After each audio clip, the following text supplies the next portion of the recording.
Here at CRM Evolution, and we're joined now by Barton Goldenberg. Hello, Barton. How are you? Fine, thank you. Good to see you. Appreciate it. Good to see you as well. Talk about your company, ISM. What do you do? What are you passionate about with clients? We started 32 years ago in 1985 with the same approach that we do today, and that is how do you apply good business processes and technology to help drive business efficiency, productivity. We're the strategy guys that help put into place the right business processes, that recommend the softwares, and make sure that the change management programs are effective. Do you have one key mantra for today's digital customer and digital age that you talk to them about?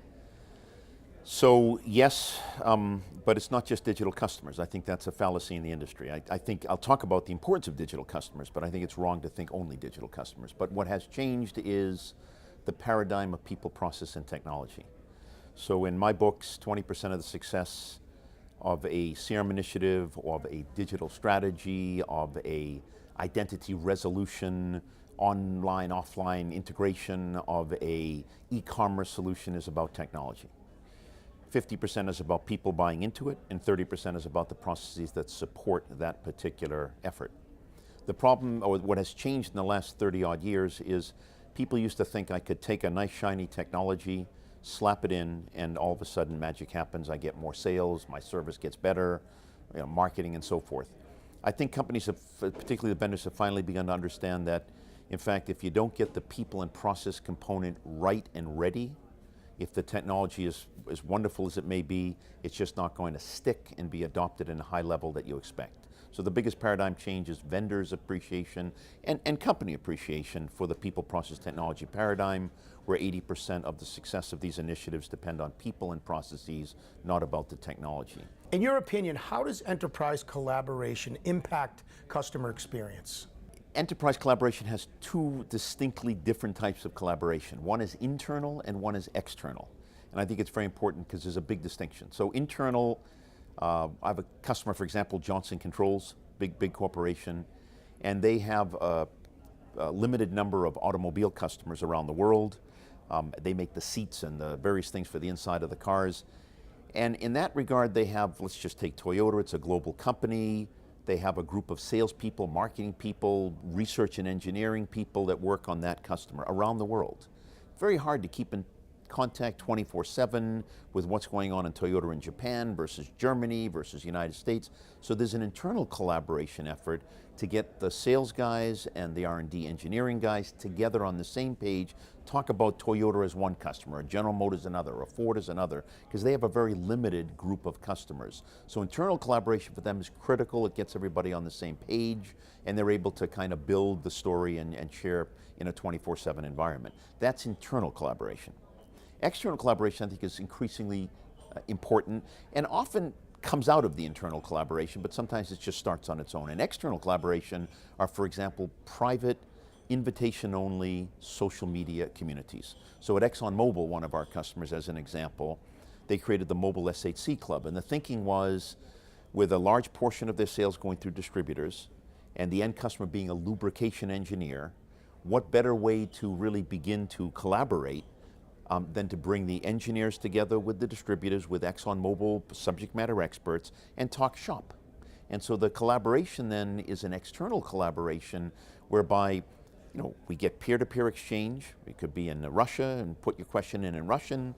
You could receive it in China, it comes out in Chinese. You could type your answer in Chinese. It could come out in Spanish in Spain. You could type it in Spanish in Spain, and it could come out in English. And so this collaboration of peer-to-peer around the world, for this case for ExxonMobil, it's a great place to get an answer to a question. It's a great place to raise a question. So I want to make just a distinction between internal collaboration and external collaboration. I think both are important.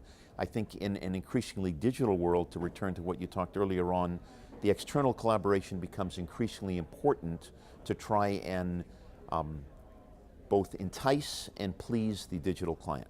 When it comes to positively affecting customer experience, can you talk about how enterprise collaboration is an essential element for companies?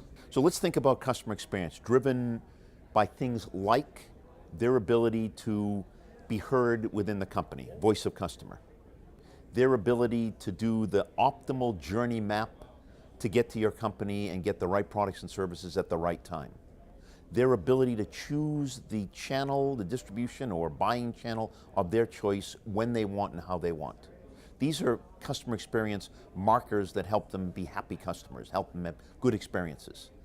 The collaboration piece, particularly on the external side, is an ability for a company then to listen carefully to the voice of the customer, to monitor the customer journeys and to change the journey of the customer based on what the customer wants, or to look at the channels, whether it's sales, marketing, or customer service channels that a customer uses, and alter the offering to that customer with the channels that they prefer so they have a good experience. So the collaboration is the willingness, maybe even the desire, to carefully listen to customers and to modify processes, to utilize technology in ways that please the customer based on what they've said to you and how they actually act on their journeys and the channels that they use. What are the benefits they see when they're doing it well?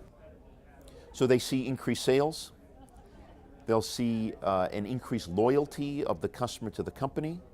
They'll see more receptivity towards marketing, and particularly targeted marketing campaigns. They'll be just a more satisfied customer. They'll be more of an advocate, so they'll recommend the company to other friends or customers. There's some real huge benefits. If I break it down by piece now, so on the sales side, when a customer feels that you really care about them and the experience is good, and they're able to talk to you, with you, whether it's communities or with salespeople or whatever, they feel good about this. And all the data we have, and we do an awful lot of data collection, would suggest you're talking fairly significant sales lifts when you have an engaged customer. And the reason is they like to do business with you. On the service side, when you have an engaged customer, they're always willing to give you the benefit of the doubt. We can all screw up in business, but the engaged customer says, okay, they've been right 9 out of 10 times, we'll give them the benefit of the doubt. Whereas an unengaged customer will say, you see, they screwed up, I told you they were no good. On the marketing side, the engaged customer will work with you. So Marriott Corporation is one of my customers, and we spend an awful lot of time understanding you as a customer, not just when you go to the hotel, what do you buy and what meals, and not just a survey after you've gone home, but while you're there, what's important to you in your profile? Are you a business traveler? Are you a family traveler? So when you are really engaging, the customer feels engaged, they're going to want to do more with you. They're going to trust you. They're going to advocate for you. There's all kinds of positive benefits, and you can measure them. And on the sales side, they can be very, very significant. Let's talk about SMB or SME companies. When they're thinking of investing in technologies, talk about their mindset. Talk about some of the things they should be thinking about. So SMB is clearly an under-tapped market in terms of their utilization of technology effectively. Part of it comes by, obviously it's well known that the cost of technology, but what they don't always think through is the value, the bang for the buck from the technology. So what I like to tell my SMB customers is that you're really looking at the longer term value of how the technology can impact where you're headed.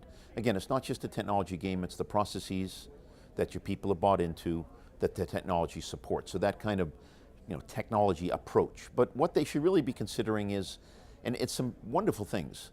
Big corporations have legacy siloed businesses, siloed information, difficult decision-making machinery. A small, medium-sized organization can take a piece of technology and leapfrog an organization that is stuck in that mud, all that kind of dealing with each other and which business goes first and second, and I'm more important than you are, and how do we make the decision? A small business can take that technology, whether it's in service, whether it's in sales, whether it's in marketing, and really effectively put that to use. They can take, for example, a database that they put together, they can segment effectively, they can get out their campaigns, they can have salespeople follow up effectively, take an order, have it directly integrated back to customer service, service the customer more effectively. There's all kinds of ways that small businesses should be using the technology. The roadblocks are, I don't understand it. Is this really for me? How does it work? Do I get a bang for the buck? Is it worth the money?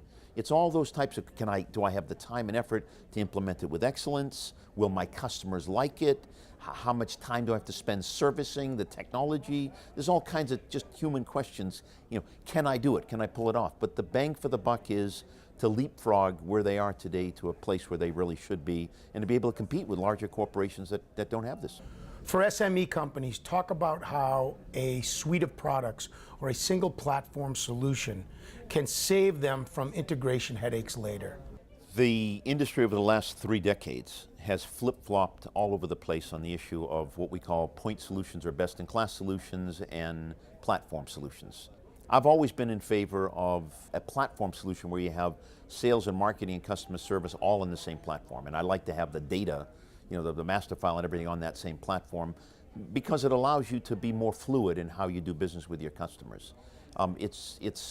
It gives the wrong message when a customer deals with a salesperson and then calls customer service, and service says, oh, I didn't know you guys were doing business yet, the order hasn't come across. Or I'm putting out a marketing piece in one system, the sales guy calls and they say, oh, I wasn't aware. What did you receive from us yesterday? It just doesn't look right. So the concept of a platform or a suite of sales, marketing, customer service products, for me anyhow, has always made a lot of sense. You don't have to spend that much money. There are many vendors that are selling suite products where you can either buy part of the suite that you need, but have the capability of buying the full suite and get the platform. So you don't have to spend that much more money. The value add, of course, is a flow of information going across sales, marketing, and customer service. If you take the long-term view, the value of that is you don't buy a one-off package that may or may not integrate, let's just say a one-off package in marketing, that may or may not integrate with a one-off package in sales, that may or may not integrate with a one-off package in customer service. And what that does is it costs a hell of a lot of money, or a heck of a lot of money, to retrain people on how to use the new system, how to integrate them, if they are even integratable. You can get incompatibility between data, you can get incompatibility between functionalities. So I don't believe in the one-offs, although one could make the argument with the internet and with all of the internet protocols and APIs that drive internet, that you could patchwork an internet solution together. It's an option, it's not one that I particularly favor, but it is something that people pursue. I think the key message I want to pass though is today there are vendors that really do offer a sales, marketing, customer service platform suite that are really within a reasonably priced range, and so it's no longer an issue of best-in-class point solution, less expensive versus more expensive suite or platform. You can get both together today. When it comes to a commerce cloud platform, how important is it to have industry-specific capabilities? Let's just define where we are in e-commerce. We have the ability to do the websites, we have the ability to do the portals, we have the ability to do search, we have the ability to do your shopping carts, we have the ability to do next best offer, we have the ability to do EDI, we have the ability to do all kinds of commerce type functions. What works for ExxonMobil in the lubrication industry is very different from my client Zumba Fitness in the consumer industry. Or what works for Marriott in the consumer industry is very different from the way Nike works with its distributors in a retail environment, or the way Kraft Foods works with its food service distributors. So we have to acknowledge that the E piece of the business today, it's not always the same. Some are direct to consumer, some are through distributor, some are, the models are different. So if we have a one-size-fits-all e-commerce solution, I don't think it's feasible. I don't think it works. And if I'm a customer and I'm coming into an e-commerce effort, I'm expecting that to be targeted to me, to my industry, the way I do business. If I'm the distributor, I expect it to have my, whatever it may be, leads or whatever. If I'm the customer, I expect it to tell me when my orders were delivered or where's my service. So it has to be both industry specific and targeted to me as which part of the distribution channel I'm in. And in that regard, I think that e-commerce really should be industry specific, although there are some commonalities, as a shopping cart is a shopping cart, a website is a website, a search engine is a search engine. But when I get to implement next best offer, that's going to be very different based on the type of industry I'm acting and the business model I'm using. What are the greatest challenges that marketers face today? For 30 years, I taught at the American Management Association marketing. I'm a Wharton graduate, and marketing is very near and dear to my heart. I can tell you that the slides I used for 28 years were very well received. Product, place, price, promotion, and everybody understood it. The last 5 years, the slides are no longer relevant. I mean, they're just barely relevant because the world has turned digital. So when we look at marketing today, it's a very, very different sphere. If you look at the marketer, they have many, many new tools and many new challenges. New tools. I use identity resolution as one, the ability to take offline data and online data, integrate it together to get a more holistic profile and market more effectively to a seamless profile that does the integration of offline online. That didn't exist 2 years ago. It's revolutionized the way marketing is done today. There are 3,500 marketing platforms that companies can use to get their campaigns out and to get information back in. The 3,500 platforms are not compatible. Marketeers are challenged with how do I then bring all that together so I get an identifier for a customer across the 3,500 platforms. Marketers are challenged with the fact that in the old days you could be really a creative marketer. Today you cannot be just a creative marketer, you also have to be a technical marketer. That means you have to understand when you bring out a campaign, what is the feedback, what is the data telling you in real time to customers that are sensitive to privacy and all kinds of constraints. But you need to look at, okay, I've made a campaign, it's come back. I've been creative, but now I need to take the data from that and be a technical marketer and say, aha, or work with your IT department or whatever, and say, aha, there's some insights gathered from that campaign that I didn't think about when I was creative. And so we have to really have a collaboration between the creative side of a marketer and the technical side of a marketer. That's another difference. The tool set is really quite amazing. The ability to segment customers, to create next best offer, to do lookalike modeling, all of this, the whole tool set has changed in marketing. So whereas it's still important, people place price promotion, the digital customer simply is demanding more. The fact that we have wearables on the consumer side, that we have information of the Internet of Things on the business side, B2B side, that we can use virtual reality and augmented reality as tools that all are digital and all help marketers understand more about the customer. It's just opened up a whole wealth of data that the marketer now has to understand, digest, and come back out with more relevant and better programs. The game of marketing has become more sophisticated, and it's benefited the customer as much as the company.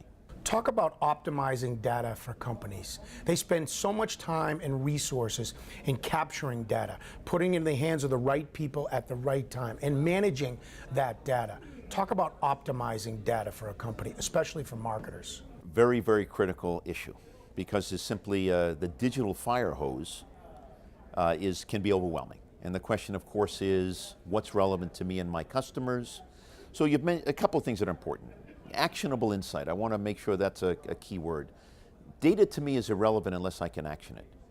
And I can action it because I don't know about a group of customers, I actually know about a customer. So one of the key things in data is to get it down to an individual or a company level. It's easier to do data analytics when there's lots of ways to do data analytics on a large pool of data. So I'm a Marriott customer and Marriott monitors what do people think of JD Marriott or Residence Inn today, and they get a temperature of the customer. To me, that's not terribly actionable. What is actionable is Barton Goldenberg, Platinum Elite at Marriott Corporation, stayed at JD Marriott or Residence Inn, and he had a good experience or not a good experience, and they can action that by either sending me a thank you or sending me a regrets or whatever it may be. So part of the problem with data is we have this digital fire hose, increasingly a digital fire hose. We add to the digital side the information we pick up in our traditional media, face-to-face meetings, telephone calls, emails. So we got this digital and non-digital data coming together into what is a fire hose. And with the focus on actionable insights based on individuals or companies. The challenge is that's not easy to do. So what happens on the data side is you really have to understand, what am I trying to accomplish in my sales effort or in my marketing effort or my customer service, and what data do I need to make that happen? And then there's two different types of data. There's nice to know and there's need to know. You have to be able to decipher between the need to know for your sales, marketing, customer service, business objectives. The nice to know, you lay it aside. You try to get the actionable insights coming out of the need to know data. And then it's just a matter of using that data in a closed loop fashion where you're taking an action, an actionable insight, measuring it, bringing it back in and seeing if I did the right thing, and just keep that closed loop flowing. What benefit does a cloud-based CPQ solution offer that a legacy on-premise solution might not? What is very important in many industries is the ability to quote effectively and efficiently, and what happens typically in quotes is you don't have one quote, you might end up with 10 quotes, 9 revisions of an initial quote. And when you're doing that in a cloud-based solution where you can save all of your, each of the revisions, where the template is sitting there for you, you're able to make the change, it'll run the numbers and come out with a new quote that is packaged up in a nice offering that can be brought to the customer.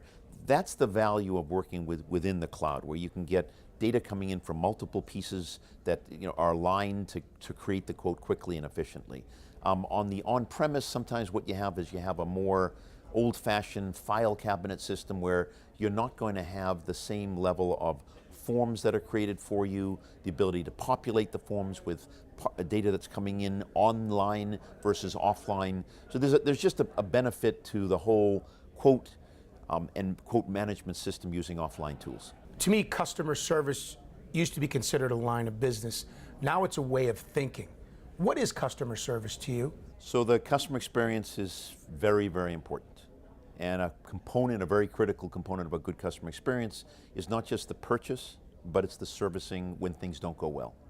So if the mentality within the company is, we took an order and now we have to service the customer and that costs us money, that's a very different mentality that says, we took an order and part of that order is servicing the customer so we can get the next order.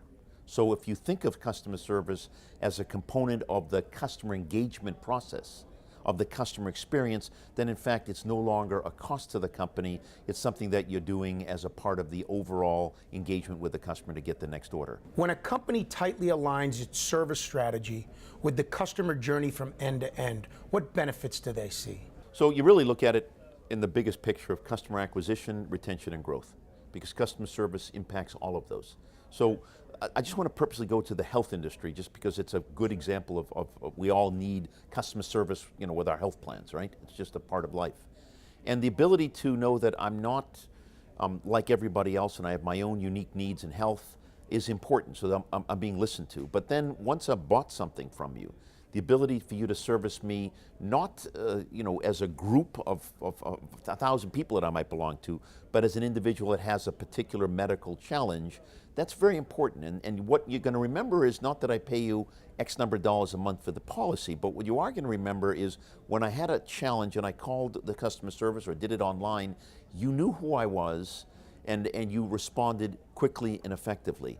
What happens is the result is you have customer loyalty. You retain your customers longer and better because they like doing business with you. They know if things happen not optimally that you're going to come back and recover. You have the ability to really grow the customer because they trust you. You're building a trust through the service, so they're going to buy or tend to work with you better and more. I mean, think of the best company in the world for customer service. That would be Zappos, who sells shoes. It's an amazing company, and they've just said it doesn't make a difference what it costs. Customer service is what we do for a living. It's a slogan. There are more women that buy one pair of shoes and return them and get 6 others in return, but they're lifetime customers, and every time they spend a little bit more money, and they've understood it. It's no longer product, it's product plus service. And the companies that have gathered that go to whatever expense it takes to earn the order, sustain the customer over the long term, with service being a key differentiator from that of competition. Talk about the benefits of a single platform solution. It's wrong to think of sales as one thing we do, and marketing is another thing we do, and customer service is another thing we do, because that puts you into silos, and customers don't like to be put into silos. And customers don't like to be put into, if they deal with multiple divisions of your company, they don't like to deal with multiple salespeople and multiple marketing people and multiple customer service. What the single platform does is it says, okay, I know who Bart is. Bart's the same guy that just bought, or we marketed to, we responded this way. It's one picture of Bart. And so Bart will buy in some cases, Bart will respond to a marketing campaign in other cases, and Bart will need service in other cases. If I'm on 3 different platforms or multiple platforms, we may not know that's the same Bart. But if we're on one platform, it's just one Bart, it's one customer profile, there's a service component of the profile, there's a sales component of the profile, there's a marketing component of the profile, there's a financial worth of the profile, what's the customer worth? To me, it's how else could you satisfy Bart if you didn't look at it as a common platform that services all 3? Great. Thanks, Bart. Okay, please. Nice talking with you.